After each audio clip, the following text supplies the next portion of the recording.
Entonces vamos a comenzar la reunión de esta noche y la reunión de esta noche tiene por título ese que usted ve ahí en pantalla, que es hablar acerca de el cielo.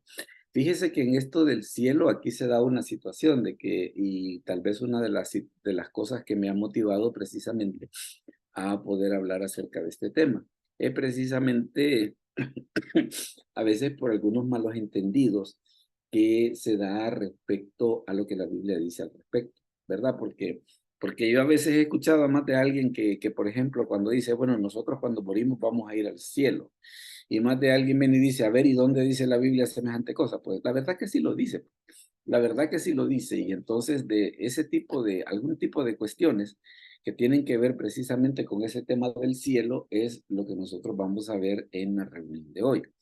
Entonces, para ir ya, digámosle así, para ir entrando en materia, vamos a ver precisamente un pasaje bien interesante que nos habla acerca de una situación del cielo y es lo que tiene que ver precisamente con el Padre Nuestro.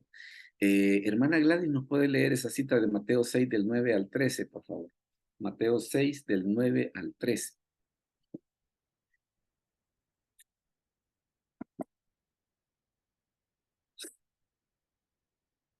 Y ahí se va a dar cuenta un juego de palabras bien interesante que hay en esa cita. Mateo 6 del 9 al 13. ¿Qué tal, hermano David? ¿Cómo le va? Del 9 al 13, ¿verdad? Así es. Dice, vosotros pues oraréis así. Padre nuestro que estás en los cielos, santificado sea tu nombre. Venga tu reino, hágase tu voluntad como en el cielo, así también en la tierra. El pan nuestro de cada día, dánoslo hoy. Y perdónanos nuestras deudas, como también nosotros perdonamos a nuestros deudores. Y no nos metas en tentación, mas líbranos del mal, porque tuyo es el reino y el poder y la gloria por todos los siglos. Amén. Correcto. Usted se fija de que en ese pasaje se da una situación precisamente a estos dos términos que le he resaltado acá, mire, porque dice, Padre nuestro que estás en los cielos, ¿verdad? Dice, santificado sea tu nombre, venga tu reino, hágase tu voluntad como en el cielo. Entonces, como que está la cuestión esa de que, bueno, mire, ¿y por qué habla acerca de los cielos? ¿Y cuántos cielos se supone que hay? ¿Verdad? Entonces, ¿qué es lo que sucede? Precisamente por esa cuestión de que la Biblia nos habla acerca de que no solamente hay uno, sino que hay varios cielos, es precisamente que nosotros vamos a hablar acerca de este tema. Ahora, pero ¿qué nota usted en la oración? Que no solamente Jesús dice, Padre nuestro que estás en los cielos, y también dice, hágase tu voluntad como en el cielo.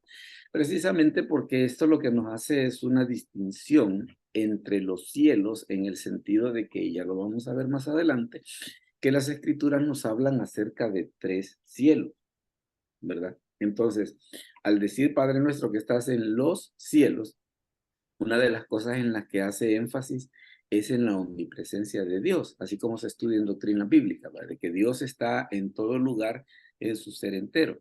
Entonces, en este caso, cuando dice que estás en los cielos, está en los tres cielos. Pero después cuando dice, hágase tu voluntad como en el cielo, se refiere precisamente al lugar específico donde es la morada de Dios, que es el tercer cielo, ¿verdad? Entonces es por esa razón de que tenemos esa distinción de que en el Padre Nuestro se nos habla acerca de los cielos y se habla acerca de el cielo. Ahora, mire en este caso qué es lo que ocurre con esta cita de Nehemías 9:6. Hermano Cristian, si nos la puede leer, por favor, Nehemías 9:6. Con gusto, pastor.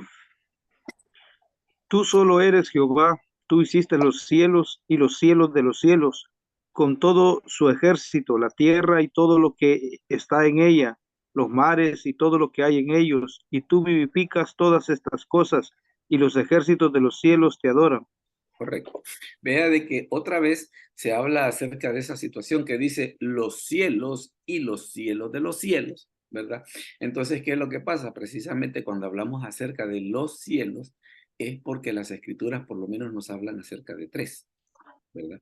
Entonces es por esa razón de que está esa situación de los cielos. Hay una manera, digámosle así, muy fácil de cómo poder diferenciar uno del otro. Por ejemplo, un pastor lo explicaba diciendo de que en los tres cielos, para diferenciarlos, hay seres con A.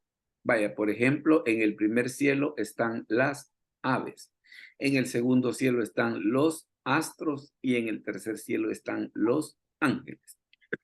¿Verdad? Entonces es una manera, digámosle así, bien sencilla y bien práctica de cómo poder diferenciarlos. Le decía, en el primer cielo están las aves, en el segundo cielo están los astros y en el tercer cielo están los ángeles.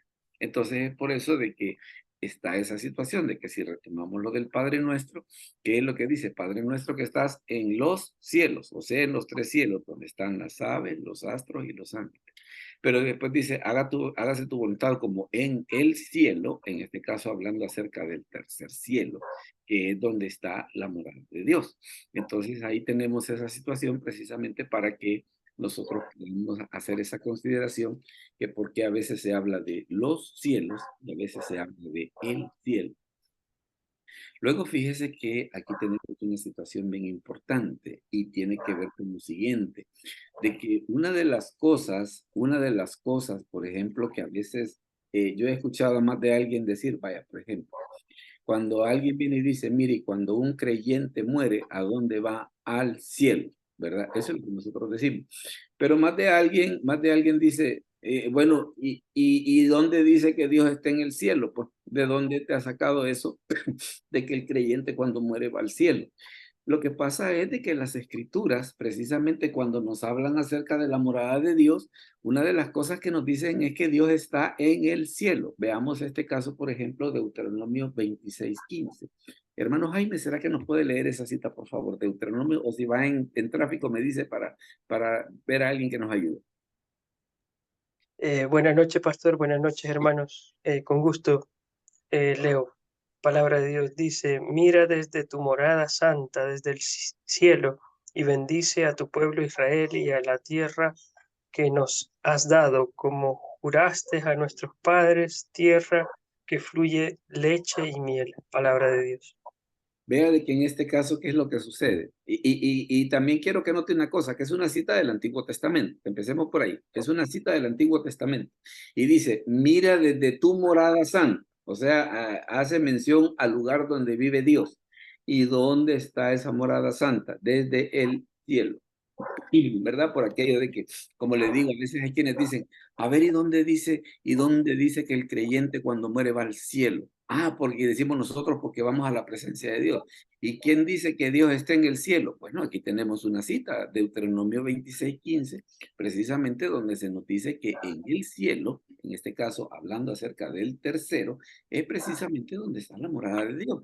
Entonces, si lo vemos desde ese punto de vista, las escrituras claramente nos hablan de que precisamente Dios está en el cielo, ¿verdad? Por aquello de que mire, ¿y el creyente a dónde va? Pues va al cielo, es donde está Dios, ¿verdad? Sencillamente.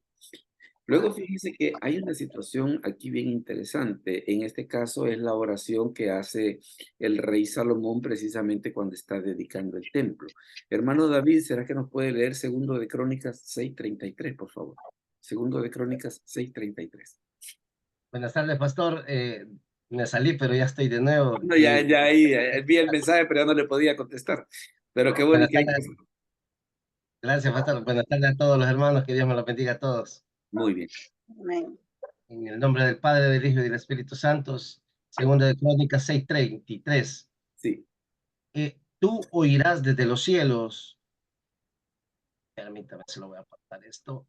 Tú oirás desde los cielos, desde el lugar de tu morada, y harás conforme a todas las cosas por las cuales hubiere clamado a ti el extranjero, para que los pueblos, para que todos los pueblos de la tierra conozcan tu nombre y teman así como tu pueblo Israel, y sepan que tu nombre es invocado sobre esta casa que yo he edificado. Correcto. Vea de que en este caso precisamente el rey Salomón está haciendo la oración de dedicación cuando se construyó el templo. Pero hay una cosa bien interesante. Precisamente dice al principio el versículo, tú oirás desde los cielos. O sea, otra vez habla del plural precisamente por la cuestión esa que estamos hablando de los 3 cielos. Pero vea que dice también desde el lugar de tu morada. Entonces, precisamente, ¿dónde está Dios? Dios está en el cielo, ¿verdad? Y por aquellas personas que dicen, ay, ¿dónde dice? ¿Y dónde dice de que un creyente cuando muere va al cielo? Ah, es que va a donde está Dios. Pues sí, pero ¿y Dios dónde vive? Pues aquí tienen en este caso 2 pasajes que nos hablan precisamente que el lugar donde vive Dios es el cielo, ¿verdad? Entonces, si un creyente cuando muere va a la presencia de Dios, pues ¿dónde está Dios? En el cielo, sencillamente. Así que en ese aspecto, las escrituras, la verdad que son lo suficientemente claras como para que no existan dudas al respecto de decir, bueno, mire, ¿y a dónde? ¿Y quién dice o en qué parte de la Biblia dice que cuando un creyente muere, va a la presencia de Dios? ¿Verdad? Ahí tenemos el hecho de que las escrituras nos dicen que Dios vive en el cielo, ¿verdad? Luego fíjese que también hay otra situación bien interesante. Y es de que en este versículo yo creo que muchos lo conocemos y es un poco misterioso en este sentido, sobre dónde es que ubica el cielo. Hermano, déjeme ver, por ahí creo que vi al hermano Hernán. Hermano Hernán, ¿será que nos puede leer el Salmo 48:2? El Salmo 48:2. Amén, pastor. Hermosa provincia, el gozo de toda la tierra. Es el monte de Sión, a los lados del norte, la ciudad del gran rey. Amén. Correcto.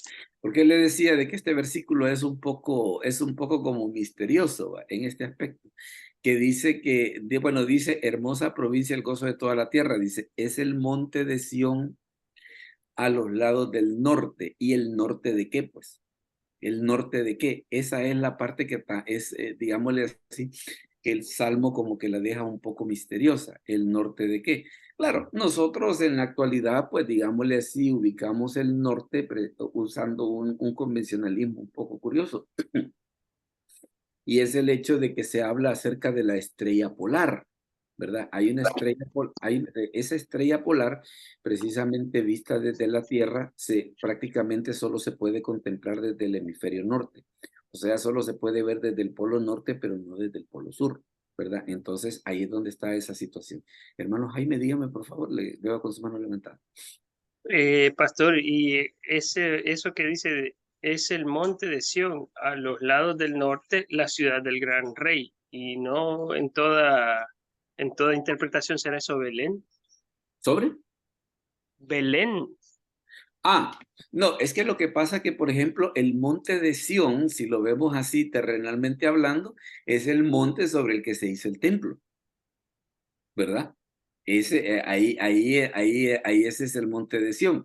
Pero ¿dónde está la parte misteriosa? En esto que está acá en Isaías 14:13. Mire que cuando se habla acerca de la caída de Satanás, mire que es lo que dice. Tú que decías en tu corazón, subiré al cielo, en lo alto, junto a las estrellas de Dios, levantaré mi trono y en el monte del testimonio me sentaré a los lados del norte. Entonces, en este caso se ve de que en el Salmo 48 y en Isaías 14, cuando se habla acerca del norte, da la impresión de que como que no es un lugar que nosotros podamos ubicar terrenalmente, ¿verdad? Sino que se ve que es un lugar que definitivamente queda dentro de la esfera celestial. Entonces, por eso notamos de que vaya, dice es el monte de Sión. Pues sí, el monte de Sión nosotros entendemos que es donde está Jerusalén, que es donde está precisamente el monte donde se construyó el templo. Pero ahí es donde viene Isaías y complica la cosa, que dice que una de las cosas que el diablo quiso hacer fue sentarse a los lados del norte, ¿verdad? O sea, como queriendo decir, el trono de Dios está aquí, entonces yo lo que voy a hacer es que lo voy a poner a la par, como queriendo decir, para hacerle competencia al trono de Dios, o como Dios está ahí arriba, si yo quiero que me vean a mí también, pues entonces me voy a poner a la par de Dios. Entonces, en ese caso, precisamente por estas cositas, por lo menos, y quiero hacer la salvedad, por lo menos, en este caso particular, da la impresión de que a este norte, tanto en el Salmo 48 como en Isaías 14, se refiere a un lugar un poco diferente. Ya de ahí en los otros lugares, pues ahí claramente el monte de Sion, pues es el monte donde estaba el templo en Jerusalén, claramente. Pero sí, en estos dos casos, pues sí se da esa, digámosle así, que se da esa pequeña curiosidad sobre qué es lo que significa el norte, ¿verdad? Hay quienes dicen, como le comentaba hace un momento, de que tratan de ubicar ese norte tomando como base la estrella polar, ¿verdad? Pero ya esa ya es nada más una conjetura. Porque por lo menos nosotros en el pasado, para ubicar precisamente los mercaderes que caminaban por el desierto y todo, en parte no se perdían tomando como guía la estrella polar, ¿va? Entonces por eso es de que está esa situación, pero claro, es algo que está nada más a nivel de teoría, nada más a nivel de teoría. Luego fíjese que habla, siempre continuando sobre las menciones importantes acerca del cielo. Mire esta situación que dice acá en el Salmo 73:25. Hermana Gladys, por favor, si nos lee el Salmo 73:25. Amén, pastor. Dice, ¿a quién tengo yo en los cielos sino a ti? Y fuera de ti nada deseo en la tierra. Correcto. Entonces vea de que en este caso, que es una de las cosas que dice el salmista, mire, yo la verdad dice que todo lo que yo tengo o todo lo que yo necesito es a ti. ¿Y dónde estás tú? Estás en los cielos. ¿Y qué es lo que sucede respecto a las cosas terrenales? Dice, fuera de ti nada deseo en esta tierra. Viene a sonar algo parecido a lo que dice Mateo 6:33, ¿verdad? Que dice, más buscad primeramente el reino de Dios y su justicia, y todas estas cosas os serán añadidas. Entonces, en este caso, el salmista, pues él hace esa, perdón, él hace esa observación que dice, mire, la verdad que todo lo que yo necesito, todo lo que yo necesito, ¿dónde está? En el cielo. ¿Y quién es el que está en el cielo? El Señor, el Señor. Y dice, y fuera de ti, o sea, y fuera del Señor, la verdad que yo no necesito más cosas. ¿Va? Yo ahí con Él estoy completo. Ahora fíjese lo que dice acá en Isaías 66:1. Hermano David, si nos lee por favor Isaías 66:1.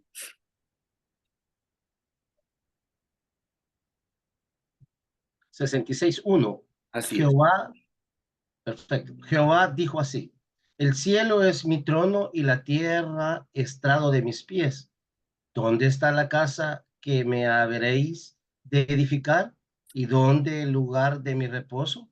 correcto. Vea de que en este caso, ¿qué es lo que dice? El cielo es mi trono, dice. O sea, siempre se hace ese énfasis de decir, mire, ¿y dónde está Dios? Está en el cielo, ¿verdad? Entonces, por eso es de que si alguien le dice, es que nosotros cuando morimos vamos a la presencia de Dios. ¿Y dónde está Dios? En el cielo. ¿Y dónde lo dice? Mire, ahorita ya vamos varios pasajes en los cuales se hace el énfasis de que definitivamente Dios está en el cielo.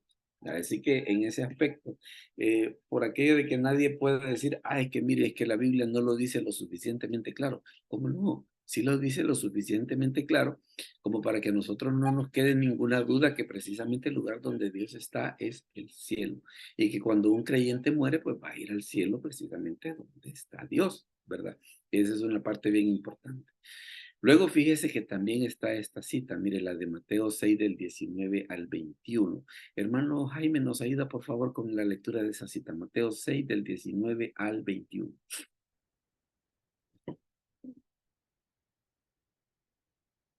A ver, hola. Mateo, hermano Jaime Rivas, o veamos. Perdone, pastora, voy. Sí, no se preocupe, no se preocupe. Mateo 6, 19, 21. Así es.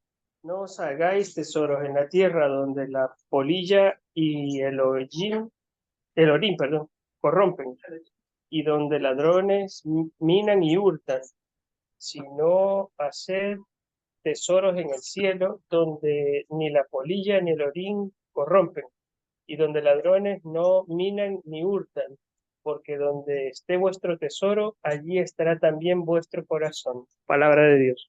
Correcto. Vea que en este caso nuevamente se nos dice, vaya, porque tal vez cuando se habla acerca del cielo, como que, digámosle así, como que en el tiempo presente, como que no fuera una situación importante, pues. Pero en este caso, ¿qué es lo que nos dice la Escritura? Mire, donde está mi tesoro, dice, ahí está mi corazón, dice. Entonces, ¿qué es lo que pasa, por ejemplo? Si yo solamente pienso en las cosas terrenales, bueno, lo más seguro es de que mi corazón está únicamente en las cosas terrenales, o sea, qué es lo que tengo, qué es lo que puedo comprar, qué es lo que me pueden heredar. No dice, ¿qué pasa con los tesoros en la tierra? Dice, la polilla y el orín corrompen, dice, y los ladrones miran y hurtan. Pero entonces, ¿qué es lo que sucede y cuál es el cambio que las escrituras nos invitan a hacer? Haceos tesoros en el cielo. haceos tesoros en el cielo. Entonces vea de que en este aspecto, cuando las escrituras nos hablan acerca del cielo, como que no lo mencionan como, tal vez como nosotros podríamos pensar de decir, ah, bueno, mire, como yo cuando me muera voy a ir al cielo, ya en ese momento voy a pensar en el cielo, pero ahorita como que no tiene nada que ver. Momento. Por eso es de que las escrituras tienen pasajes como este, precisamente para mostrarnos pues de que aún para nosotros en tiempo presente, hablar acerca del cielo, pues la verdad que es una situación muy importante.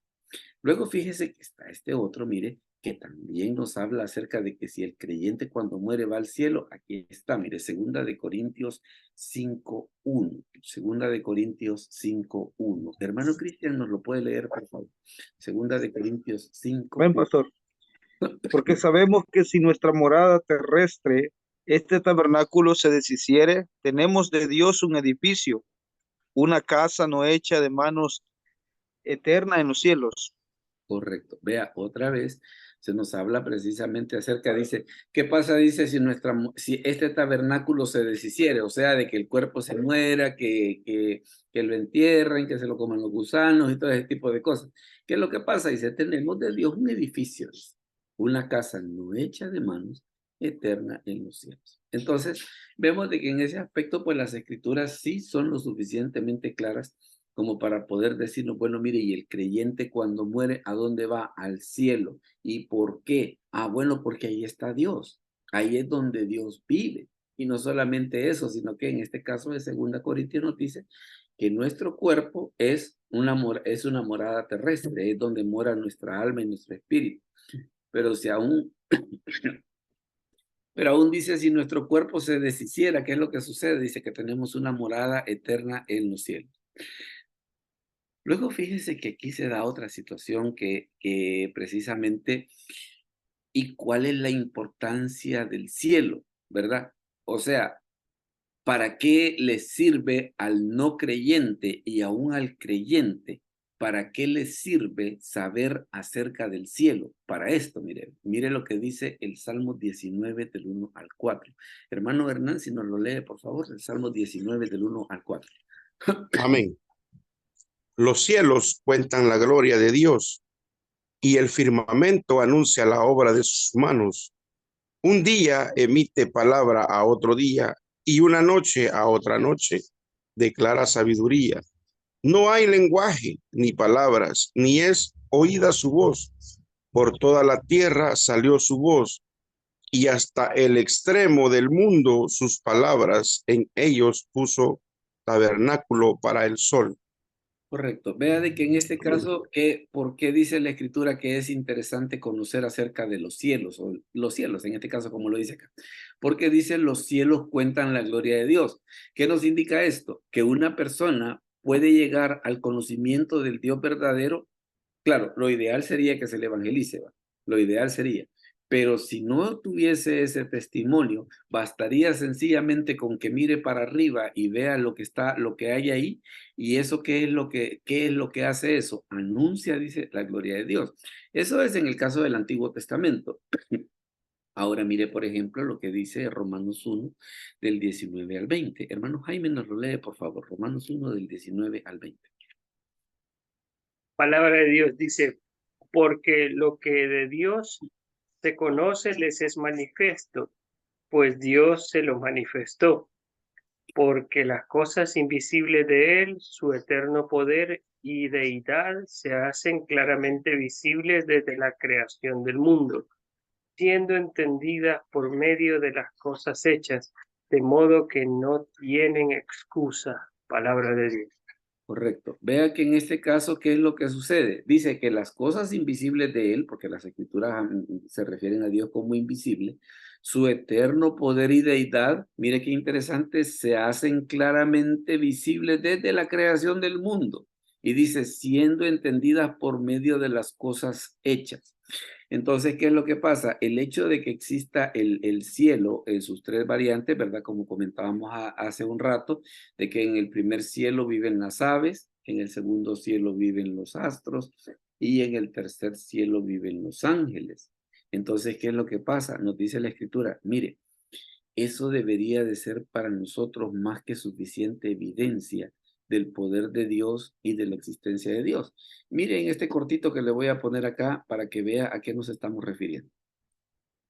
¿Alguna vez te has preguntado cuál es el tamaño del universo? Pues mira, la verdad es que saber el tamaño del universo es imposible, pero lo que sí sabemos es que el universo observable tiene un tamaño estimado de aproximadamente 93.000 millones de años luz de diámetro.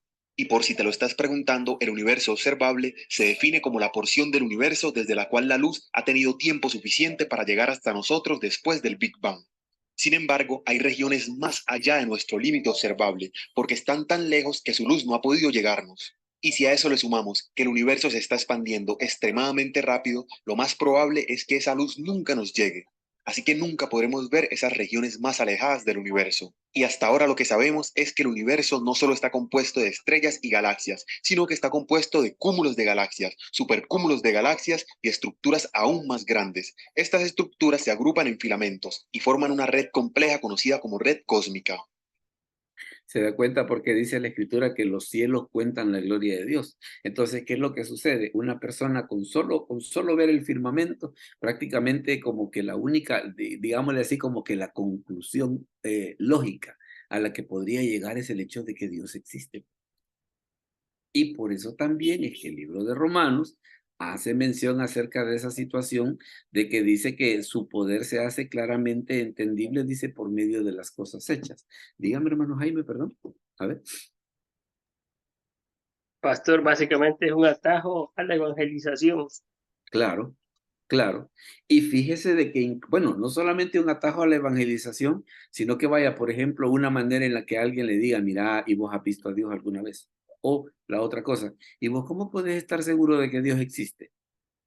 ¿Verdad? Entonces, claro, una manera en la que nosotros podemos llegar precisamente al corazón del no cristiano para hacerle ver de que sí hay un Dios que creó todo y que nos ama, básicamente es que vea la creación.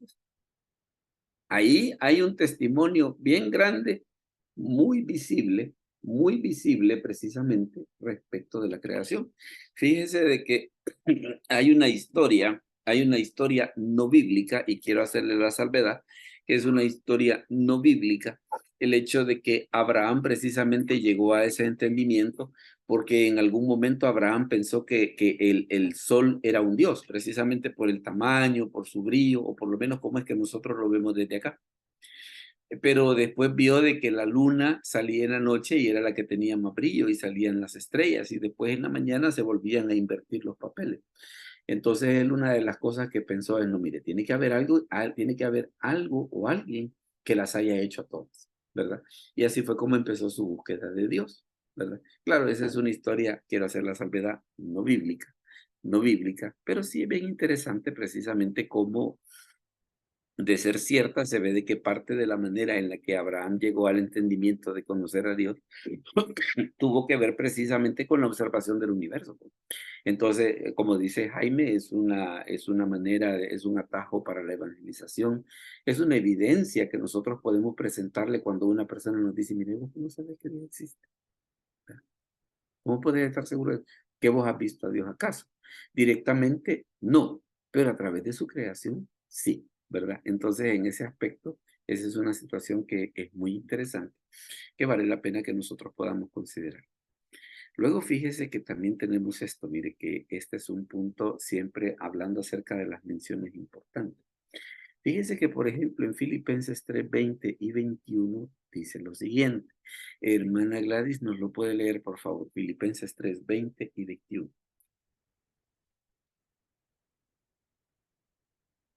No ha activado el micrófono. Ahí está. Mas nuestra ciudadanía está en los cielos, de donde también esperamos al Salvador, al Señor Jesucristo, el cual transformará, el cuerpo de la humillación nuestra para que sea semejante al cuerpo de la gloria suya, por el poder con el cual puede también sujetar a sí mismo todas las cosas. Correcto. Vea que siempre en la misma línea esta de que y quién dice de que cuando un creyente va al cielo, aquí tiene, y este pasaje es bien claro, dice, mas nuestra ciudadanía está en los cielos. Y no solamente eso, sino que dice de donde también esperamos al Salvador, al Señor Jesucristo. Entonces dice que Jesucristo va a venir de ahí. ¿Para qué? Para arrebatar a su iglesia. Dice, el cual transformará el cuerpo de la humillación nuestra para que sea semejante al cuerpo de la gloria suya. Y también dice, por el poder con el cual también puede también sujetar a sí mismo todas las cosas. Esto es importante precisamente por lo siguiente. Porque a veces una de las cosas que dice la gente, mire, en el caso de aquellas personas que murieron hace tiempo, que ya su cuerpo ya se hizo polvo y todo, y ahí el Señor, ¿cómo va a hacer para resucitar a esa gente? O pensemos en otro caso, las personas que murieron en incendios, las personas que murieron aplastadas en terremotos, ¿verdad? Entonces, pensando como que si eso fuera imposible para Dios. Pero ¿qué es lo que sucede? En las Escrituras tenemos el pasaje del Valle de los Huesos Secos, pues de que definitivamente nos habla de que para Dios no es nada difícil, no es imposible el hecho de tomar un cuerpo y traerlo a la vida, aún de las cenizas inclusive. Y recuerde de que si Dios formó al hombre del polvo de la tierra la primera vez, lo más seguro es que lo va a poder hacer también la segunda vez, ¿verdad? Hermana Gladys, dígame. Activa el micrófono, que es... Ahí está. No, dígame. Sí, solo en lo que acaba de decir anteriormente usted, ¿verdad? Sobre una forma de evangelizar a las personas que dicen que no creen en Dios y todo eso. Yo cuando he andado evangelizando he encontrado personas así, ¿verdad? Y es bien duro ver que como su entendimiento, ¿verdad? No les da, porque yo así precisamente le hablé al muchacho sobre Romanos, ¿verdad? Sobre Sí. la creación y todo, y le hice algunas preguntas, pero cerrado completamente, que no, pues, ¿verdad? Porque la verdad que a veces sí están bien cerrados. Y también tuve otra situación. Yo voy a evangelismo nocturno con el pastor Borja a los bares. Y igual le entregué un testamento a un señor y me dijo, se lo voy a agarrar por educación, me dijo, porque yo soy ateo, me dijo. Ajá. Pero me gusta leer, me dijo. Ah, Y bueno. leo la Biblia, me dijo, y leo, y así, ¿verdad? Entonces, pero como igual ahí tiene que haber una intervención divina, ¿verdad? Porque él me dijo, yo no creo en Dios, pero leo la Biblia, me gusta leer, me dice así. Entonces, sí es bien difícil para estas personas, ¿verdad? Ahora, yo tal vez quisiera hacerle una observación. El hecho de que la persona no acepte su argumento no quiere decir que el argumento no sirva, sino que sencillamente lo único que esta persona está demostrando que no quiere aceptar el argumento. Eso es todo, ¿verdad? Porque imagínese usted, vaya, yo les puse un corto de un video de YouTube. Usted después de la charla puede hacer el ejercicio y empezar a buscar videos en YouTube donde hablan acerca del tamaño del universo. Es sorprendente. Es sorprendente lo inmenso que es. Y no solamente eso, lo pequeño que es el ser humano ante semejante inmensidad, ¿verdad? Ahora, si la persona no quiere aceptar el argumento, ya no es que el argumento no sirva, sino que ya sencillamente lo que ha ocurrido es que la persona ha cerrado su corazón precisamente para no querer aceptar el argumento. Ahí ya tiene que ver en lo que, digámosle así, en la obra del que el Espíritu Santo va a hacer en la vida de la persona. Y el hecho de que le haya aceptado el testamento, a pesar de que le diga de que no cree en Dios, pues mire, una de las cosas que dice la Escritura es que la palabra de Dios no regresará vacía. Tarde o temprano, pues si dentro de los planes de Dios está, esta persona se va a convertir y hasta seguro va a ser parte de su testimonio, a que esta persona va a decir, yo antes era ateo y mire, ahora gracias a que alguien en algún momento en un bar me regaló este Nuevo Testamento, pues ahora yo estoy en los caminos del Señor. Entonces son Amén. cosas que también no hay que dejar pasar por alto. Amén. Fíjese que este es el pasaje que le comentaba, que nos habla acerca precisamente de esa cuestión de los tres cielos. Hermano Cristian, ¿nos puede leer, por favor, 2 Corintios 12, del 1 al 4? 2 Corintios 12, del 1 al 4. Amén, pastor. Ciertamente no me conviene gloriarme, pero vendré a las visiones y a las revelaciones del Señor. Conozco a un hombre en Cristo que hace 14 años, si en el cuerpo, no lo sé, si fuera del cuerpo, no lo sé, Dios lo sabe, fue arrebatado hasta el tercer cielo. Y conozco a tal hombre, si en el cuerpo o fuera del cuerpo, no lo sé, Dios lo sabe, que fue arrebatado al paraíso donde oyó palabras inefables que no le es dado al hombre expresar. Correcto. Vea de que en este caso, una de las cosas que ha llamado la atención es que ¿por qué no Pablo dice yo fui? sino dice, yo conozco un hombre que hace 14 años. Entonces, la razón por la cual Pablo se expresa de esa manera, recuerde de que en la iglesia de Corinto una de las cosas que ponían en duda era su apostolado. Entonces, como ponían en duda su apostolado y muchas de las cosas que Pablo hacía, entonces se da esa situación de que él para decir, no, para no meterme en líos, que le voy a decir de que fui yo y que tras que de por sí no creen en mí y todavía me van a tildar de loco, entonces, ¿qué es lo que sucede? Él viene y dice, no, mire, yo conozco un hombre que hace 14 años.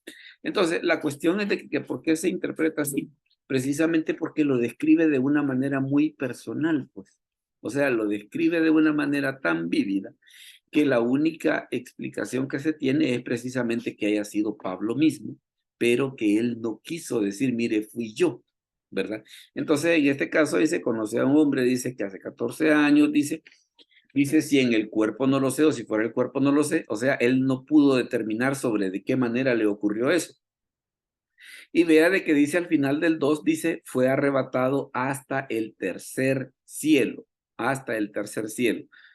Es aquí precisamente como en otros pasajes que estábamos hablando, como el pasaje del Padre Nuestro, donde dice que Padre Nuestro que estás en los cielos, o sea, porque hay trepa, donde están las aves, donde están los astros y donde están los ángeles. Y es por eso también que usted nota que en Génesis 1 no dice que en el principio creó Dios el cielo y la tierra, sino que dice que creó los cielos, los tres, creó los cielos y la tierra. Entonces tenemos esa situación de que las escrituras hablan acerca de los cielos para referirse a donde están las aves, donde están los astros, donde están los ángeles, pero cuando habla acerca de el cielo, se refiere precisamente al lugar específico donde mora Dios. ¿Y dónde es eso? Es en el tercer cielo, ¿verdad? Entonces, esa es una situación que es bien interesante y que las escrituras, pues, insisten mucho precisamente en esa situación. Y para nosotros es importante que lo podamos conocer. Luego fíjese que hay una situación, por ejemplo, bueno, ¿y qué tiene que ver Satanás con el cielo? ¿Qué tiene que ver Satanás con el cielo? Fíjese que hay dos versículos. Hay dos versículos que nos hablan acerca de una situación un poco curiosa de qué es lo que ocurrió ahí. Mire, por ejemplo, lo que dice Job 1:6. Hermano David, si lo lee, por favor. Job 1:6. Un día vinieron a presentarse delante de Jehová los hijos de Dios, entre los cuales vino también Satanás. Correcto. Vea de que en este caso, en Job capítulo 1 es cuando se da el incidente ese de que se discute acerca de la pureza de Job, de la santidad de Job. Y es bien interesante que en esta ocasión, dice el libro de Job, se presentan los hijos de Dios, que en este caso en particular se refiere a los ángeles. En Génesis 6 no, pero en este sí. Dice, vinieron a presentarse de Jehová los hijos de Dios, entre los cuales vino también Satanás. Ah, bueno, y que Satanás en este momento, fíjese bien, y que Satanás en este momento todavía puede entrar al cielo. Aparentemente sí, aparentemente sí. ¿Y por qué le digo eso? Por esto que dice acá, mire, Apocalipsis 12 del 7 al 11. Apocalipsis 12 del 7 al 11. Hermano Jaime, si nos lo puede leer, por favor. Apocalipsis 12 del 7 al 11.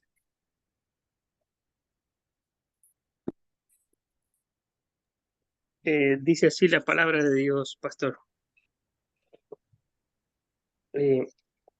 12 del 7 al 11. Después hubo una gran batalla en el cielo.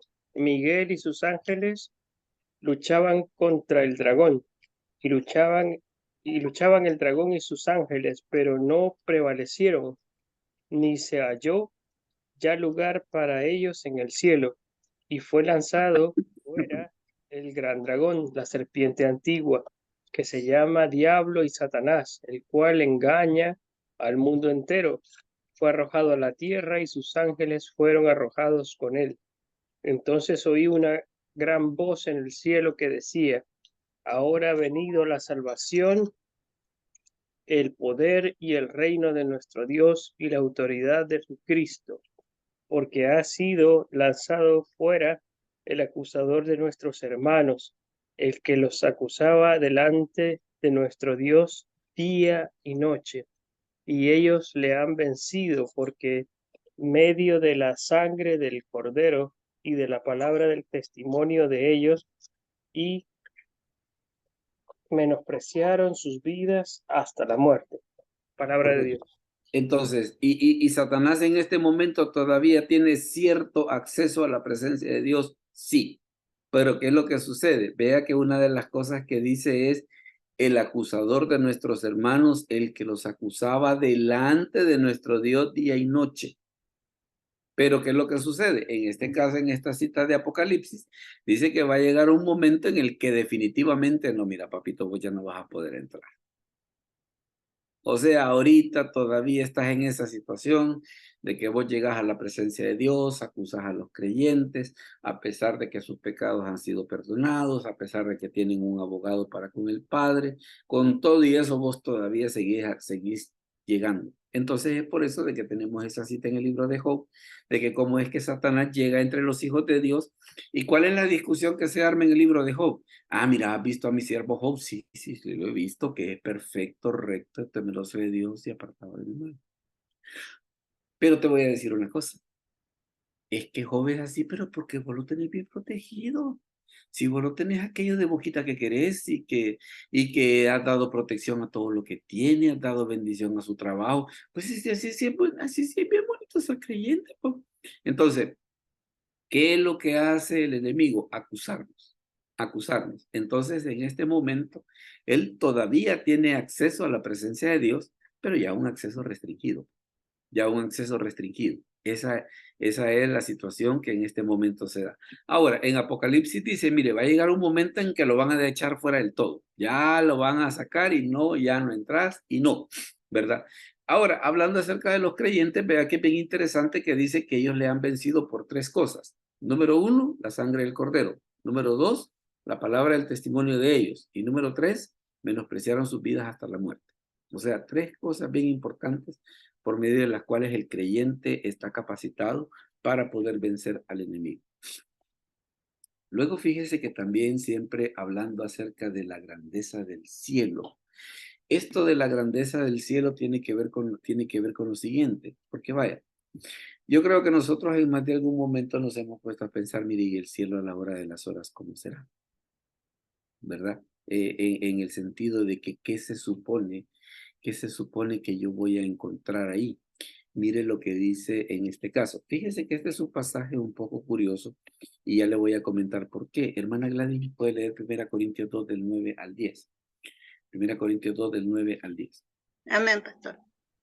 Antes bien, como está escrito, cosas que ojo no vio, ni oído oyó, ni han subido en corazón de hombre, son las que Dios ha preparado para los que le aman. Pero Dios nos las reveló a nosotros por el Espíritu, porque el Espíritu todo lo escudriña, aún lo profundo de Dios. Correcto. Fíjese de que más de alguien a veces dice, mire, las cosas que ojo no vio, ni oído yo, ni han subido en corazón de hombre, dicen, se refiere al cielo. Quiero hacer una salvedad. En el caso de este versículo, quiero hacer la salvedad, en el caso de este versículo en particular, no está hablando acerca del cielo. Si usted ve el contexto del pasaje, el apóstol Pablo está hablando acerca de la sabiduría de Dios, que es diferente a la sabiduría del mundo. Entonces, ¿qué es lo que sucede? Viene Pablo y hace la comparación y dice, no, mire, son cosas que ojo no vio, ni oído yo, ni han subido en corazón de hombre, dice, son las que Dios ha preparado para los que le aman. Pero vea que hace una aclaración, dice, pero Dios nos las reveló a nosotros por el Espíritu, hablando acerca del Espíritu Santo, porque el Espíritu todo lo escudriña aún lo profundo de Dios. Hay pasajes que hablan acerca del cielo, seguro que sí, y a montones, pero no este, ¿verdad? A montones, pero no este. Ahora, y hay alguno que sí lo explica, este sí, mire, este sí.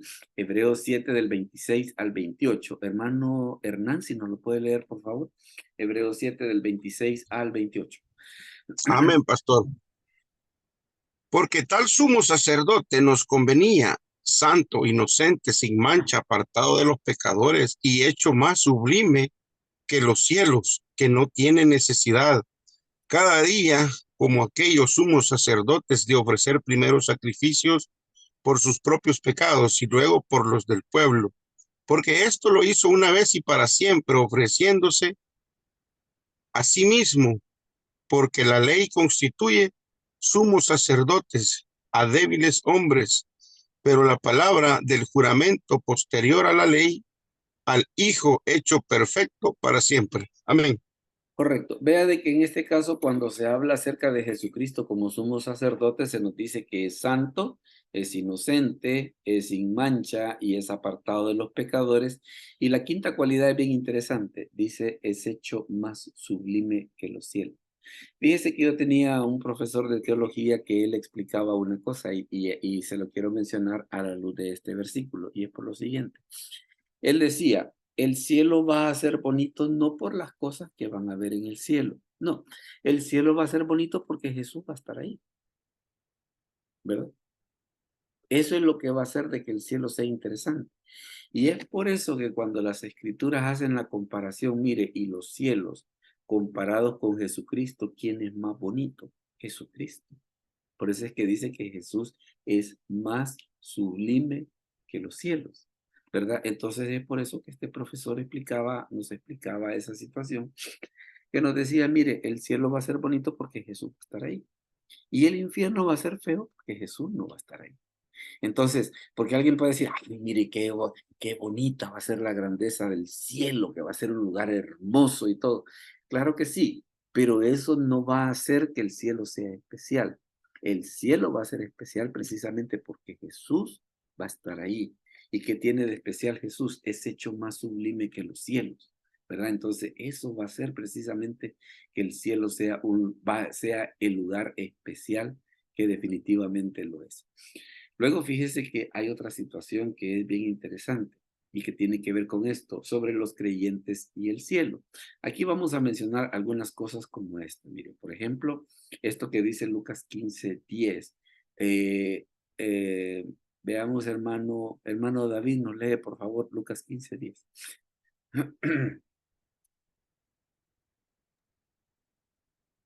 Amén. Así os digo que hay gozo delante de los ángeles de Dios por un pecador que se arrepiente. Correcto. Entonces ve aquí una de las cosas que nos dice la escritura, mire, y qué cosas pasan, qué cosas tienen que, digamos, qué cosas ocurren en el cielo paralelas a las que ocurren en la tierra. Hay gozo cuando un pecador se arrepiente. O sea, de que cuando una persona entrega su vida a Cristo, el fiestón ahí en el cielo se prolonga. Y esta es una de las cosas que es bien interesante que ese pasaje nos establece. Luego fíjese que este otro es bien importante. Mire, Mateo 10:32. Hermano Cristian, si nos lo lee, por favor. Mateo 10:32. Amén, pastor. A cualquiera, pues, que me confiese delante de los hombres, yo también le confesaré delante de mi Padre que está en los cielos. Correcto. Vea también de que en alguna medida hay ciertas cosas que ocurren aquí que también tienen su impacto en el cielo. Y uno de esos, ¿qué es? Bueno, dice, si yo le confieso delante de los hombres. Y después la otra parte del versículo dice que el que haga el contrario, al que lo niegue delante de los hombres, pues el Señor también le negará delante del Padre que está en los cielos. Usted puede irse dando cuenta que a medida que vamos avanzando, cómo es de que las escrituras nos hablan acerca de un montón de cosas acerca del cielo. Y este otro es bien interesante. Este otro es bien interesante. Mateo 5 del 33 al 37. Hermano Jaime, si nos lo puede leer, por favor. Mateo 5 del 33 al 37. Aquí hay un punto bien importante.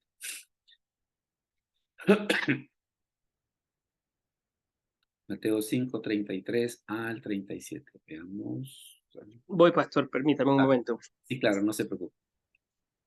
Pastor, Dígame. solo veo una pantalla negra, no sé qué será.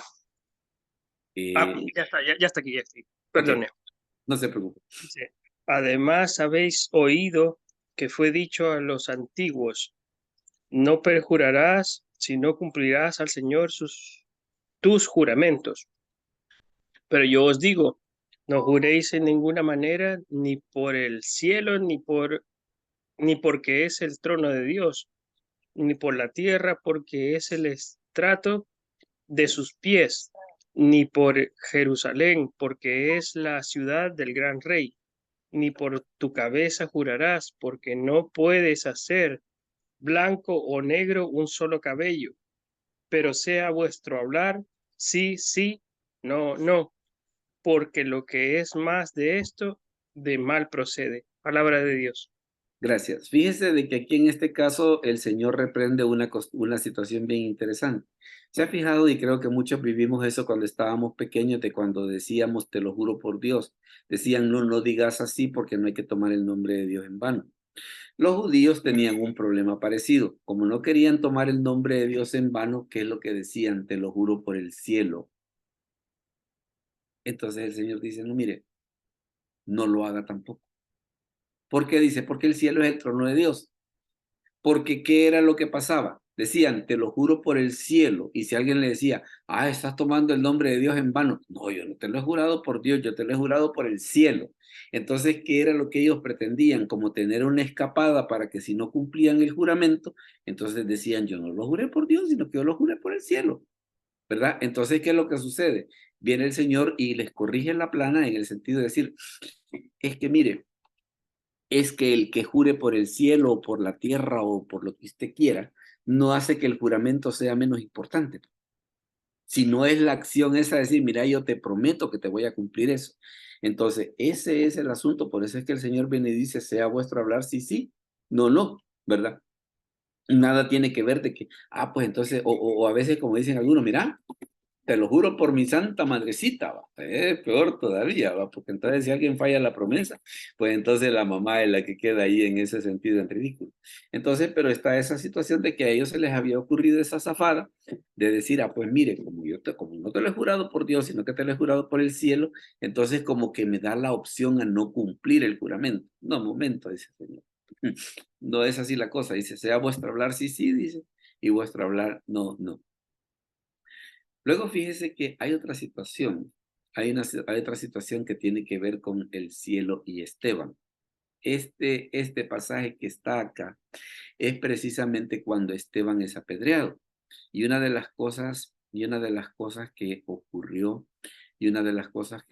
fue esto, mire, dice en Hechos 7, 55 al 60, dice así, pero Esteban, lleno del Espíritu Santo, puestos los ojos en el cielo, mire qué interesante, vio la gloria de Dios y a Jesús que estaba a la diestra de Dios y dijo, he aquí, dice, veo los cielos abiertos y el Hijo del Hombre que está a la diestra de Dios. Entonces, si alguien dice, hay quien dice de que Dios está en el cielo, que nosotros cuando muramos vamos a ir al cielo, pues la verdad que hay un montón de pasajes, según hemos estado viendo, que nos hablan acerca de que Jesús está en el cielo. ¿Y qué es lo que sucede? Cuando Esteban muere, dice, Señor Jesús, recibe mi espíritu. Entonces, claramente, Esteban tenía claro pues, de que cuando un creyente muere, ¿dónde va? Va al cielo, donde está Dios. Luego fíjese que hay otra situación también que tiene que ver con el cielo, y es esta, la justicia del cielo. A veces hay quienes lo que han tratado de hacer es, digámosle así, que el cielo, vaya, se lo voy a poner de esta forma, como que tratan de hacer una versión muy terrenal del cielo, pues. Como que tratan de hacer una versión muy terrenal del cielo, en el sentido de decir, pues mire, yo aquí, como yo en el cielo tengo carro y en el cielo voy a tener carro. ¿Verdad? Y que como el Apocalipsis habla acerca de que el Señor viene en caballo blanco, quizás van a ver caballos, ¿va? Entonces, ahí es donde a veces empiezan ese tipo de cuestionamientos. Y miren este caso, por ejemplo, la respuesta que Jesús le da a los saduceos en Mateo 22, del 29 al 32. Hermano Cristian, si lo lee, por favor. Mateo 22, del 29 al 32. Amén. Entonces respondiendo Jesús les dijo, erráis, ignorando las escrituras y el poder de Dios, porque la resurrección ni se casarán ni se darán en casamiento, sino serán como los ángeles de Dios en el cielo. Pero respecto a la resurrección de los muertos, ¿no habéis leído lo que os fue dicho por Dios cuando dijo, yo soy el Dios de Abraham, el Dios de Isaac, el Dios de Jacobo? Dios no es un Dios de muertos, sino de vivos. Correcto. Fíjese que ahí se da Ahí se da una situación. Seguramente a más de algún fariseo, recuerde que los saduceos mencionan las escrituras que no creían en la resurrección de los muertos. Y le plantearon el aquel problema de aquella mujer que se había casado con los 7 hermanos. Y vienen ellos y le dicen, mira, ¿y en la resurrección de quién, esposa de quién va a ser si todos la tuvieron? Entonces vea que el Señor, lo primero que hace es les corrige la plana que ellos al pensar en semejante cosa, dice lo que estaban haciendo era ignorando las escrituras y el poder de Dios. Tal vez no tanto el hecho de que no conocían las escrituras, sino que lo que estaban haciendo era, como por decir así, limitando lo que Dios es capaz de hacer. Entonces dice, porque en la resurrección ni se casarán en casamiento, sino que serán como los ángeles de Dios en el cielo. Ahora, es bien interesante de que precisamente el Señor le diga, mira, él le dice cuando Dios dice que es el Dios de Abraham, el Dios de Isaac, el Dios de Jacob, es porque Dios no es un Dios de muertos, dice Dios, es un Dios de vivos, dice. Y fíjese que es una de las cosas que va a existir diferente en el cielo. Vea de que en este caso en Apocalipsis 21-23, hablando acerca de los nuevos cielos y de la nueva tierra, mire, ocurre un detalle bien importante. Dice, la ciudad no tiene necesidad de sol ni de luna que brillen en ella, porque la gloria de Dios la ilumina y el Cordero es su lumbrero. Aquí hay una situación que hace que el cielo va a ser un poco diferente a lo que nosotros nos imaginamos ahora. ¿Por qué? Porque nosotros ocupamos el sol y la luna para medir el tiempo. Ah, ya se hizo de noche, ya es tarde. O ya está amaneciendo porque ya salió el sol. ¿Para qué nos sirve a nosotros en el presente el sol y la luna? Para indicarnos el tiempo. Pero que es una de las cosas que dice la Escritura que va a haber en los nuevos cielos, o más bien decir, no que va a haber, sino que no va a haber, que es una de las cosas que no va a haber en los cielos nuevos y en la nueva tierra. Sol y luna. ¿Por qué dice? Porque el Señor es su lumbrera. Y entonces, ¿qué es lo que ocurre? El tiempo no va a ser importante. Porque como lo que nosotros ocupamos en el presente para medir el tiempo, en ese momento no va a existir. Entonces está esa situación de que alguien diga, mire, fíjese desde que echaron a Satanás al lago de fuego y ahora que nosotros estamos aquí, han pasado 2000 años. No, porque no va a haber ni sol ni luna precisamente para que nosotros podamos hacer esas mediciones. Entonces, hay ciertas cosas que a veces como que no es sano el tratar de decir, ah, pues mire, entonces así como es el cielo, así como es la tierra ahorita, así va a ser el cielo. No, hay cosas que van a ser diferentes. Hay cosas que van a ser diferentes. Y una de las cosas tiene que ver con el tiempo. ¿Verdad? Por aquello de que si alguien dice, ¿y qué va a pasar cuando en el cielo me esté poniendo viejito? Si es que en el cielo no va a haber tiempo. O sea, el tiempo existe para nosotros en este momento, pero en la presencia de Dios, el tiempo no va a ser importante. Va a ser algo que definitivamente va a perder su razón de ser. Luego fíjese que hay otra cosa que tiene que ver con el cielo y es una pregunta que mucha gente hace y que tiene que ver con el recuerdo, en el sentido de que, mire, y en el cielo nos vamos a conocer, ¿verdad? Y en el cielo nos vamos a conocer. Aquí se da una situación. Mire, por ejemplo, lo que dice Lucas 16 del 27 al 31. Hermano David, si lo lee, por favor. Lucas 16 del 27 al 31. Amén, pastor. Entonces le dijo, te ruego pues, padre, que le envíes a la casa de mi padre, porque tengo 5 hermanos, para que les testifique, a fin de que no vengan ellos también a este lugar de tormento. Y Abraham le dijo a Moisés, y a los profetas tienen, óiganlos. Él entonces dijo, no, padre Abraham, pero si alguno fuere a ellos de entre los muertos, se arrepentirían. Mas Abraham le dijo, si no oyen a Moisés y a los profetas, tampoco se repudiarán, aunque alguno se levantara de los muertos. Correcto, porque siempre relacionando con lo que Jesús le respondió a los saduceos, que Dios es el Dios de Abraham, el Dios de Isaac y el Dios de Jacob. Vea de que en este caso le dice a Abraham, ellos tienen a Moisés, pero Moisés vivió mucho tiempo después de Abraham, ¿verdad? Porque para llegar de Adán a Moisés, ¿qué es lo que tenemos? Isaac, Jacob, los 12 patriarcas, el descenso a Egipto, los 400 años de esclavitud, y hasta entonces aparece Moisés. Y usted se fija que en la transfiguración, ¿qué es lo que le dice Pedro al Señor? Le dice, ¿quieres que hagamos una enramada para ti y otra para Moisés y otra para Elías? ¿Verdad? Entonces, ¿qué es lo que sucede? Quiere decir de que sí, definitivamente, sí va a existir esa situación del recuerdo. ¿Y para qué nos va a servir? Entre otras cosas, para darle gracias a Dios de saber de que por todo lo que creímos y todo lo que sufrimos en el presente era verdad. Ya cuando estemos en la presencia de Dios, el hecho de poder decir, vaya, yo me acuerdo que tanta gente que me ponía en duda, tanta gente que se burlaba de mí por decirles que cuando una persona recibe a Cristo se va a ir al cielo, y ahora que yo estoy aquí, me he dado cuenta que eso que las escrituras decían era verdad. Entonces, eso como que va a ser una, digámosle así, va a ser una razón adicional, precisamente para darle gracias a Dios por estar en su presencia. Y es por eso de que está este otro pasaje, mire. Cuando abrió el quinto sello, vi bajo el altar las almas de los que habían sido muertos por causa de la palabra de Dios. Vea que son muertos los que están ante Dios y por el testimonio que tenían. Y mire lo que dice. Y clamaban a gran voz diciendo, ¿hasta cuándo, Señor santo y verdadero, no juzgas y vengas nuestra sangre en los que mueran en la tierra? O sea, mira, ¿y cuánto vas a hacer justicia de este daño que nos hicieron? 11. Y se les dieron vestiduras blancas y se les dijo que descansasen todavía un poco de tiempo hasta que se completara el número de sus consiervos y sus hermanos que habían de ser muertos como ellos. O sea, todavía va a faltar que maten más gente, ¿verdad?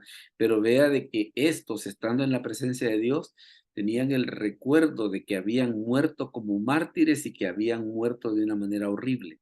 Y cuando están en la presencia de Dios, le dicen al Señor, Señor, ¿y cuándo vas a resolver eso? Y dice que la respuesta que el Señor les va a dar es el hecho de decir, no, mire, y todavía falta. Ahora, claro, ¿qué dice Apocalipsis 21:4? El hecho que dice que enjugará Dios toda lágrima de los ojos de ellos y ya no habrá más muerte, dice, ni habrá más llanto, ni clamor, ni dolor, porque las primeras cosas pasaron. Bueno, vamos ahora entonces al espacio de las preguntas y comentarios o de los aportes. Así que si alguien tiene alguna pregunta o algún comentario que quiera hacer al respecto, este es el momento. Está la mesa servida antes de indicarles cuál va a ser el tema de la próxima semana. ¿Alguien tiene alguna pregunta o algún comentario? Veamos. A ver, hermana Gladys. Sí, este ciclo yo llevé sapienciales y no sé en qué libro, si en los Salmos o cuál, pero hablamos sobre, en Job, de que Satanás tiene acceso al cielo, ¿verdad? Lo Sí, que estábamos hablando hace poco. sí. Decía la hermana de que él tenía acceso al cielo porque iba como a rendirle cuentas a Dios. ¿Es eso así exactamente?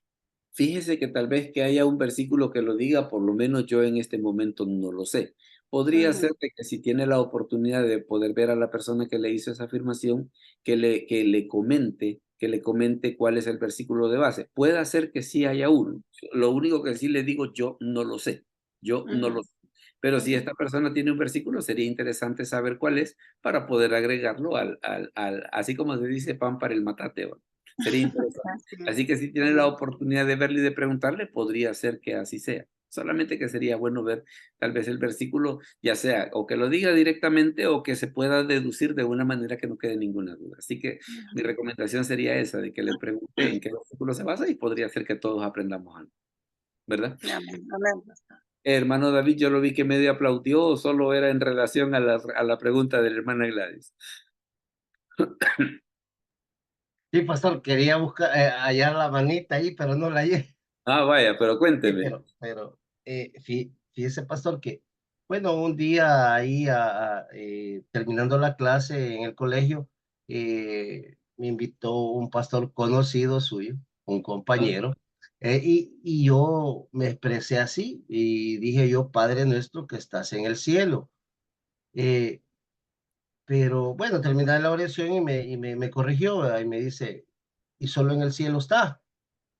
Entonces, la pregunta es, nos queda claro que Dios habita, su trono está en el cielo.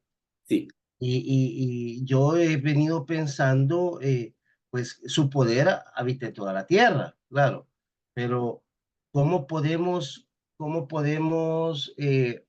a explicarle a alguien que le haga que me diga, mire, hermano, ¿dónde está Dios? Yo sé que ah, está en todo lugar, ¿verdad? Pero sí. si ve este versículo que Dios está en el cielo y sus pies es el atrio de la tierra, es el atrio de sus pies, entonces, ¿cómo lo explicaríamos? ¿Cómo se lo... Vaya, fíjese de que déjeme mostrarle que fue uno de los pasajes que pusimos al principio. Ajá, creo que fue Fue con el que Isaías. iniciamos, Ajá. no, fue con el que iniciamos todo esto. Es este, Ok, ok. fue Ajá. con el que iniciamos todo esto. Yo creo que tal vez ha de haber sido en el ratito en el que el internet le falló. Esto, mire, ve, Ok, en el ok. Padre Nuestro, que dice, Bueno. vosotros pues oraréis así, Padre nuestro que estás en los cielos, plural, mire, ve, los cielos. Santificado sea tu nombre, venga tu reino, hágase tu voluntad como en el cielo. O sea, Dios está en los cielos, o sea, eso que usted dice, en todo lugar. Pero el trono de Dios, ¿dónde está? En el cielo. ¿Y cuál cielo? El tercer cielo, ¿verdad? Entonces, es por eso de que en este caso, ahí se hace mención acerca de las dos cosas, pues se habla acerca de los cielos y se habla acerca de el cielo. Los cielos para referirse a la creación en general y el cielo para referirse al lugar donde está el trono de Dios, ¿verdad? Esa es la situación. Veamos, hermano Cristian, dígame. Sí, pastor, también yo he escuchado, cuando estuve estudiando en el colegio, decían de que no solo habían 3 cielos, sino hasta 7 cielos, pero nunca dieron versículos tampoco. Hubiera sido interesante, fíjese.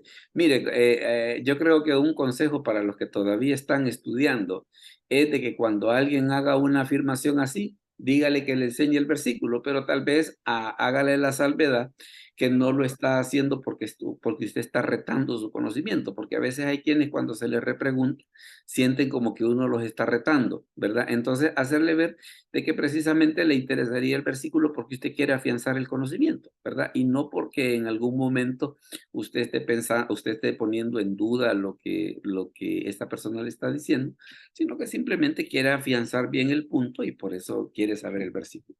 Entonces, y eso aplica para cualquier otro tipo de pregunta que sea en ese sentido, ¿va? De que si alguien dice, mire, sí, mire, podría decirme cuál es el versículo porque me parece un punto muy interesante, lo quiero aprender bien y lo quiero afianzar bien, ¿verdad? Hermana Gladys, dígame.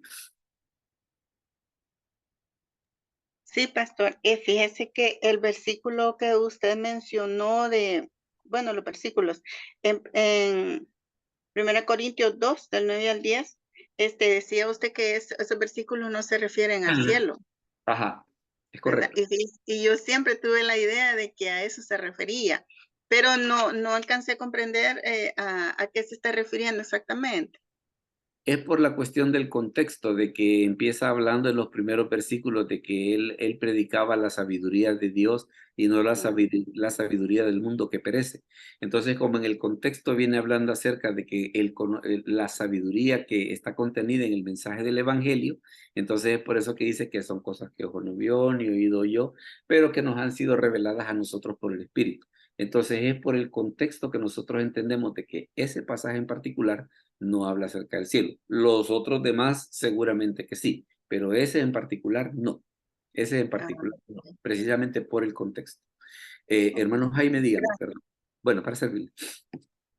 Pastor, disculpe, pero ayúdeme a recalibrar el objetivo que perseguía el estudio con todo lo que vimos. Sí, Es para entender el cielo con todo lo que se fue estudiando en cómo se apalancaba. Solo es para recalibrar, pastor, Ok, para llevar una perfecto. idea clarísima de la intención del estudio y Vaya, de que se cubrió el objetivo. Eso es todo, pastor. magnífico. Vaya, hay tal vez algunos puntos importantes que si usted los quiere tomar en cuenta que son bien especiales. Una de ellas es el hecho de que donde está Dios está en el cielo y el creyente cuando muere, ¿a dónde va? Al cielo. Otro detalle que también que es bien importante es el hecho de que hay ciertas cosas que definitivamente el cielo se relaciona mucho con nosotros, como por ejemplo lo que dice el Salmo 19, que dice que los cielos cuentan la gloria de Dios y el firmamento anuncia la obra de sus manos. Esa observación que usted hizo me pareció bien interesante de que es como un atajo al evangelismo, ¿no? En el sentido de que si alguien dice, no, mira, fíjate que para mí la Biblia no tiene valor, ok, tenés tu derecho a tener tu opinión, pero sí sería que alces los ojos al cielo y que veas de que sí, efectivamente, hay alguien que debió estar detrás de todo eso, ¿no? La otra cosa también tiene que ver precisamente con la cuestión esa de que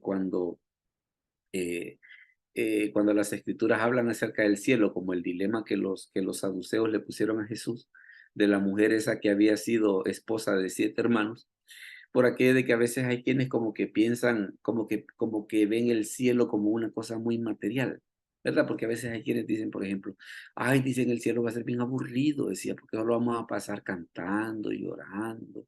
Vamos a estar como viejita piata. Entonces, no, las escrituras nos hablan acerca del cielo como un lugar que va a ser muy interesante para estar. Y no solamente eso, sino que cuando las escrituras nos dicen que Jesús es más sublime que los cielos, una de las cosas a las que nos invitan a ponerle la tilde es el hecho de que a veces como que la gente piensa, lo importante es que vamos a ir al cielo. No, lo importante no es que vamos a ir al cielo, lo importante es que Jesús va a estar ahí. Y eso es precisamente lo que va a hacer que el cielo sea un lugar tan especial, ¿verdad? Entonces es por esa razón de que el propósito de ese estudio ha sido precisamente que nosotros conozcamos algunas de las cosas que las escrituras nos muestran como sobre cómo es el cielo y la bendición pues que nosotros vamos a tener al ir ahí. Y no solamente eso, sino también que sirva de aliento, por ejemplo, para aquellas personas que tienen seres queridos que ya se les adelantaron y que están ahí. Fíjese que, por ejemplo, en el programa de radio, el martes me hacían una pregunta bien interesante. Me decían el martes, y solamente para que vea hasta dónde llega el alcance de esto, me decían, mire, me dice, fíjese que yo tenía un bebé que me lo tuvieron que abortar a los 8 meses por cuestiones de complicaciones médicas y todo. Hasta ahí no me profundizó el porqué. Pero la cosa era de que lo tuvieron que sacar porque ya el bebé ya prácticamente ya estaba muerto y todo, entonces lo sacaron y todo. La pregunta que me hacía es, mire, ¿y en el cielo yo voy a poder reconocer a ese bebé? Yo le dije, mire, la verdad, no sé. La verdad, no sé. Francamente, no lo sé. Pero una cosa sí les sé decir, es el hecho de que como la escritura dice que de los niños es el reino de los cielos, entonces téngalo por seguro de que ese niño va a estar ahí en la presencia de Dios. Y dentro de la misericordia de Dios, es muy probable de que Dios en alguna medida tenga alguna solución que nosotros en este momento no conocemos sobre cómo se va a manejar ese asunto. Dígame, hermano. Gracias, pastor. Creo que era necesaria esa recalibración para comprender toda la intención del estudio. Gracias por tomarse el tiempo de recapitularlo y expresarlo tan explícitamente. No, Perdone. no, dígame, perdón. Yo pensé que había terminado la idea. Bueno, y esto que acaba de citar, al final es cada muerte, cada nacimiento, es bueno, que el creador, la fuente de toda vida, permite que vengamos a esta dimensión, regresemos, cuando morimos, pues regresamos a él, o sea, hay otra explicación. Y cuando estemos en el cielo, vamos a estar en una cercanía tan mínima, bueno, voy a ser redundante, tan cercana con el Ah, Creador, no. que no va a haber cabida para otra cosa, o sea, las memorias nuestras de lo que vivimos ya quedarán en un plano terciario, cuaternario, no sé ni cómo decirlo, pues, pero El asunto es, y tratando de entenderle que lo que va a hacer allá va a ser tan bonito que a la hora de las horas va a decir, no, hombre, sea lo que tenía. Bueno, fíjese que el apóstol Pablo tiene una su frase que a mí me gusta mucho ahí en el capítulo 8 del libro de Romanos, que dice que debemos de tener en cuenta que las aflicciones del tiempo presente no son comparables con la gloria venidera que se ha de manifestar en nosotros, ¿verdad? Porque a veces nosotros tenemos la situación de que cuando se muere un familiar nos sentimos tristes porque no lo vamos a ver, o por lo menos no durante un tiempo, pues. Pero, ¿qué es lo que sucede? Yo le aseguro que cuando nos toque a nosotros dar ese paso, a la hora y las horas, como que vamos a decir, "Ey, como que era mejor estar aquí, va". Así como lo que dice el apóstol Pablo, yo quisiera partir y estar con Cristo, dice, lo cual es muchísimo mejor, dice. Cuando estemos en su presencia nos vamos a dar cuenta que a la hora y las horas nosotros le teníamos miedo a ese paso y a la hora y las horas va a ser hasta mejor. sin duda, pastor, es algo que, bueno, ahí en ese pasaje dice, ni se van a casar, ni se van a dar en casamiento, o sea, nadie va a estar pensando en eso, Ajá, no va a va a ser, haber distinción de varones ni hembras, y al final cualquier relación que hayamos tenido en esta vida con familiares va a quedar en un segundo plano porque vamos a estar relacionados tan cercanamente con nuestro creador. todo lo demás va a importar. O sea, eso es accesorio, o sea, irrelevante. Así es, así es. Hermano Hernán, dígame, le vi que levantó la mano por ahí.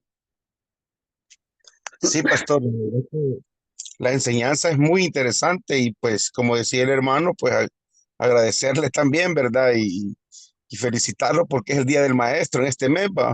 Ah, Así que pues sí. gracias por las enseñanzas y también yo siempre he querido ahondar, digamos, en el tema del versículo que dice que es mejor hacer tesoros en el cielo, porque yo estoy rodeado de mucha gente materialista, pues de que para ellos es mejor $20, $100 que cualquier otra cosa, ¿va? Entonces, ellos dicen que vida solo aquí y la riqueza aquí, pues entonces yo digo que si dice ahí tesoros en el cielo, pues o sea, tampoco no es que sea que digamos que vamos a tener allá dinero o vamos a comprar o vender, no, tal vez no, pues tal vez el mayor tesoro es estar cerca de nuestro Señor, pues pero tal vez una idea de por lo menos otro que día, otro tema de otro día.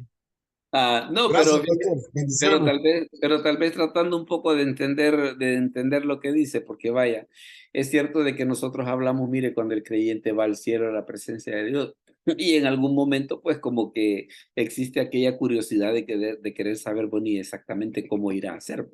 Entonces, en ese aspecto, claro, tal vez las escrituras no lo dicen con la amplitud que nosotros quisiéramos saberlo, pero tampoco no nos dejan en la luna, pues, sino que nos dan dos que tres detalles bien importantes que a la hora de las horas a nosotros nos pueden servir sin lugar a dudas.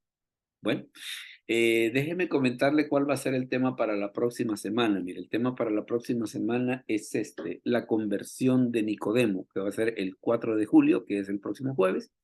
Vamos a hablar acerca de la conversión de Nicodemo. Mire, se va a dar cuenta que así como nosotros lo vamos a ver el próximo jueves, es un tema, pero que de veras tiene para mucho, tiene para mucho.